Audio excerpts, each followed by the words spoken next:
17 ಸಂಸದರನ್ನ ಕೊಟ್ಟಿದ್ದಾರೆ. ಆದರೆ ಬಜೆಟ್ನಲ್ಲಿ ಬಿಹಾರ ಮತ್ತು ಆಂಧ್ರಕ್ಕೆ ಮಾತ್ರ ಹೆಚ್ಚಿನ ಪಾಲನ್ನ ಕೊಡಲಾಗಿದೆ. ಕರ್ನಾಟಕವನ್ನ ನಿರ್ಲಕ್ಷ್ಯ ಮಾಡಲಾಗಿದೆ. ಹಾಗಾದ್ರೆ ಕರ್ನಾಟಕದ ಸಂಸದರಾದ ನಿರ್ಮಲಾ ಸೀತಾರಾಮನ್ ಅವರು ಮೋದಿ ಬಜೆಟ್ನಲ್ಲಿ ಕರ್ನಾಟಕದ ಮೂಗಿಗೆ ತುಪ್ಪ ಸವರಿದ್ರಾ? ಬನ್ನಿ ನೋಡೋಣ. ನನಗೆ ಅತ್ಯಂತ ಇವತ್ತು ಬೇಜಾರಾಗಿದ್ದು ಒಂದೇ ವಿಚಾರದಲ್ಲಿ, ಕರ್ನಾಟಕದಿಂದ ನೆಪ ಮಾತ್ರಕ್ಕೆ ಆಯ್ಕೆ ಆದರ ಅನ್ನಿಸ್ಬಿಡ್ತು ಒಂದು ಕ್ಷಣ ನನಗೆ. ಅವರ ಅನುಕೂಲತೆಗಳು ಅವಶ್ಯಕತೆಗಳಿಗೋಸ್ಕರ ಆಯ್ಕೆ ಆದ್ರ ಏನು ಅನ್ನಿಸ್ತು. ನಾವೊಂಥರ ಜೋಕರ್ಗಳು ಅನ್ನಿಸ್ಬಿಡ್ತು ಯಾಕೋ ನನಗೆ ಇವತ್ತು. It's all right.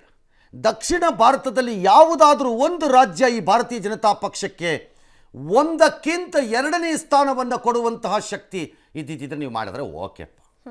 ಸತತವಾಗಿ ನಿಮ್ಮನ್ನು ಸಪೋರ್ಟ್ ಮಾಡ್ಕೊಂಡು ಬಂದಿರೋ ಕರ್ನಾಟಕಕ್ಕೆ ಆಲ್ ರೈಟ್ ಪೊಲಿಟಿಕಲಿ ಕಾಂಗ್ರೆಸ್ ಇದೆ ಇಲ್ಲಿ ಅನ್ನೋ ಕಾರಣಕ್ಕೆ ನಮ್ಮನ್ನು ಒಂದಷ್ಟು ನಿರ್ಲಕ್ಷಿಸ್ತಾರೇನೋ ಅನುಮಾನಗಳ ಮಧ್ಯದಲ್ಲೇ ಹೇಳ್ತಾ ಇದ್ದೀನಿ. It's all right. ಈ ರಾಜ್ಯ ಸರ್ಕಾರನೂ ಅಷ್ಟೇ, ಮಾತೆತ್ತಿದ್ರೆ ಬರೀ ಸಂಘರ್ಷದಲ್ಲೇ ಹೋಗ್ತಾರೆ. ಚೊಂಬು, ಕೊಡ, ಜನದ ಮಚ್ಚು, ಕೊಡಲಿ ಏನು ಕಡ್ಡು. ಆದರೆ ನೀವು ಪ್ರಕಟ ಮಾಡಿದ್ದ ಹಿಂದಿನ ಬಜೆಟ್ಟಿಂದಾದರೂ ಒಂದು ಪ್ರಸ್ತಾಪವಾದರೂ ಇರ್ಬೋದಿತ್ತ ಮೇಡಮ್? ಕೊಡೋದು ಆಮೇಲೆ ನೋಡಿ.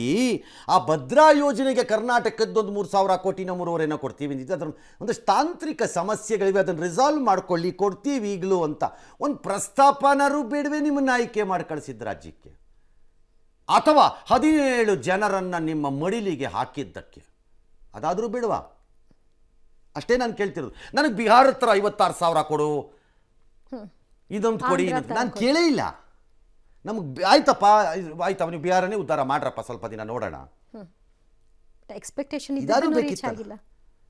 ಹೈದರಾಬಾದ್ ಕರ್ನಾಟಕ ಕೈಗಾರಿಕಾ ಕಾರಿಡಾರ್ 12 ಪಥಗಳ ಯೋಜನೆಯಂತೆ ಎಷ್ಟು ದೂರ ಹೋಗುತ್ತೆ ರೀ ಕರ್ನಾಟಕದಲ್ಲದು ಕಾರಿಡಾರು?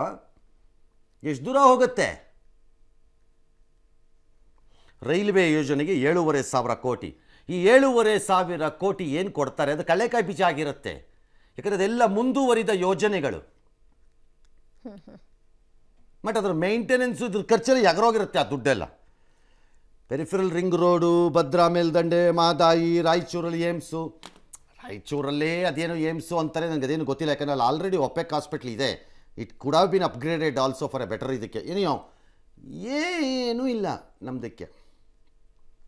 ಅದನ್ನೇ ನಾನು ಕೇಳಿದ್ದಾಗ, ರಾಜ್ಯದ ಜನ ನಾವು ರಾಷ್ಟ್ರೀಯ ಪಕ್ಷಗಳಿಗೆ ವೋಟ್ ಹಾಕಿದ್ರೆ ಲಾಭ ಏನು ಅನ್ನೋ ಚಿಂತನೆಯನ್ನು ಮಾಡಲಿಕ್ಕೆ ಪ್ರಾರಂಭ ಮಾಡಿದರೆ ನಾವು ದೇಶದ್ರೋಹಿಗಳಾಗ್ತೀವಾ ಅಂತ ಸಂಬಂಧಪಟ್ಟವ್ರನ್ನ ಕೇಳಬೇಕು ನಾನು. ಯಾಕಂದರೆ ಅದೇ ತಾನೇ ಹೇಳೋದು, ರಾಷ್ಟ್ರೀಯ ಚಿಂತನೆ. ಬರೀ ರಾಷ್ಟ್ರೀಯ ಚಿಂತನೆ ಕರ್ನಾಟಕದವ್ರಿಗೆ ಮಾತ್ರ ಬೂಸಿ ಬಿಡಕ್ಕ? ಯಾಕೆ ಬೇರೆಯವ್ರಿಗೆಲ್ಲ ಬೇಡವ ರಾಷ್ಟ್ರೀಯ ಚಿಂತನೆ? ಯಾಕೆ ಬಿಹಾರದವ್ರು ತ್ಯಾಗ ಮಾಡಿಬಿಡ್ಲಿಲ್ಲ ಹಂಗಾರೆ? This is the state of Karnataka. ಸದಾ ಕಾಲ ಅಲ್ಲೊಂದು ಸರ್ಕಾರ ಇಲ್ಲೊಂದು ಸರ್ಕಾರನ ಆಯ್ಕೆ ಮಾಡ್ಕೊಳ್ಳೋಂತಹ ಪ್ರಬುದ್ಧ ಮತದಾರರು ನಾವು.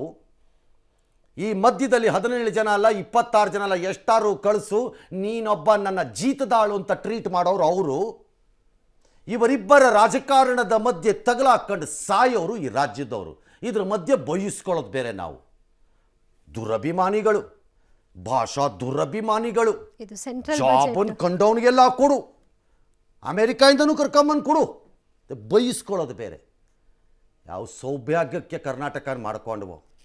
ಒಡೆದತ್ಲ ಕಡೆ ಹಂಚಿಬಿಡಿ ಎಲ್ಲ ಪಕ್ಕದ ರಾಜ್ಯಗಳಿಗೆ, ಲಜ್ಗೆಟ್ಟವ್ರುಗಳಂತಂತು. ಎಸ್,